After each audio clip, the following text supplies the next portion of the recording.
Generally इतना focus lack क्यों होता है पढ़ते वक्त? मतलब अगर अच्छे जैसी पढ़ाई हो रही है सर, पढ़ाई मतलब अच्छे से हो पा रही है, अगर उसके बाद सडनली अगर फोकस लैक हो जाता है तो फिर एकदम मन नहीं लगता और चिड़चिड़पन सा होता है, फिर पढ़ाई क्यों नहीं हो पाती? ओके, सो सिर्फ एक ही चीज़ याद रखना हर्षित, मेरे सामने यश भी है, मैं एक ही चीज़ बताना चाहूँगा स्पेशली अपने सारे सीएस करने वाले स्टूडेंट्स को, और एक कंसेप्ट, एक प्रिंसिपल, एक नियम याद रखिए। अगर वक्त अच्छा है, अगर हमारा वक्त अच्छा है तो हम मखमल में कदम रखते हैं, लेकिन अगर परिस्थितियां विपरीत हैं, अगर वक्त खराब है तो अंगारों पे चलने का दम रखते हैं। तो मेरे प्यारे सीएस के बच्चों, एक सिंपल सा कंसेप्ट है और इसी कंसेप्ट पे हमें काम करना है। अगर टाइम अच्छा है, सब कुछ अच्छा चल रहा है, पढ़ाई बेहतरीन हो रही है, सब कुछ अच्छा हो रहा है, तो डेफिनेटली कोई दिक्कत नहीं है। आप अपने हिसाब से काम कीजिए, आप अपने हिसाब से अपना शेड्यूल बनाइए, फॉलो कीजिए। आपने पूरी शिद्दत से, पूरी मेहनत से आपने पढ़ाई की और बहुत अच्छा पढ़ाई किया, बहुत अच्छा पढ़ाई किया, आपने एग्ज़ाम दिया, और कई बार ऐसा होता है कि रिज़ल्ट जो है वैसा नहीं आया जैसा हमने एक्सपेक्ट किया था, और डेफिनेटली ऐसा होता ही है ज़िंदगी में।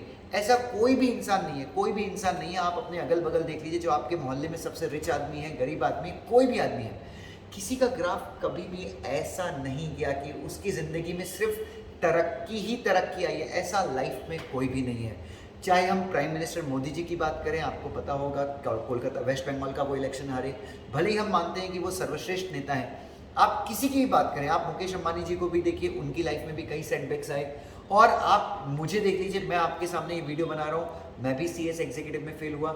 लेकिन बच्चों, जो सफल इंसान होते हैं, जो कोई इंसान थोड़ा भी जिंदगी में अगर कुछ अच्छा करता है तो वो सिर्फ तभी अच्छा कर सकता है कि परिस्थितियां अगर विपरीत हों, अगर हालात हमारे काबू के बाहर हैं, तो हम अंगारों पे चलने का दम रखें। कहने का मतलब है, जैसी परिस्थितियां टफ हो जाती हैं, हमें अपने आप को और ज़्यादा टफ बनाना चाहिए, हमें अपने अंदर बहुत इंप्रूवमेंट लाना चाहिए। समझ रहे हैं बच्चों?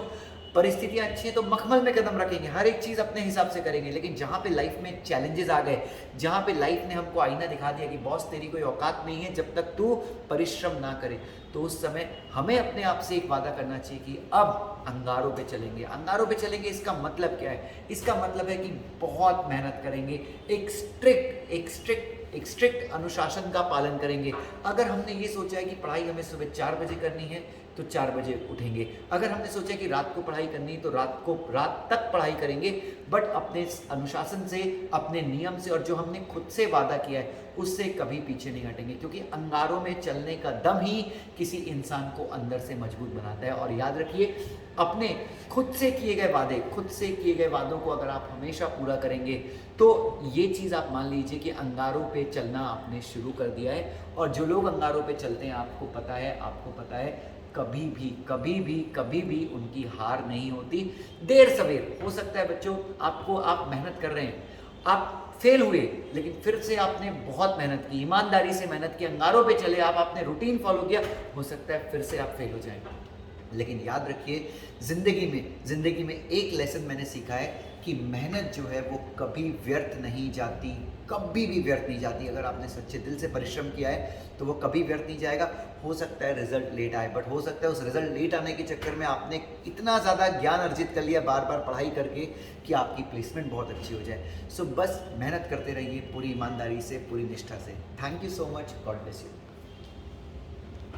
सो आई होप कि आप लोग क्लियर हैं। सो बस देखिए, परिस्थितियाँ अगर अच्छी हैं, परिस्थितियाँ अच्छी चल रही हैं तो चीज़ें अच्छी हैं, बट अगर मान लीजिए कभी भी आपको लगता है कि चीज़ें आपके हिसाब से नहीं हैं, प्लीज़ मेहनत करने के लिए हमेशा तैयार रहिए। Thank you so much.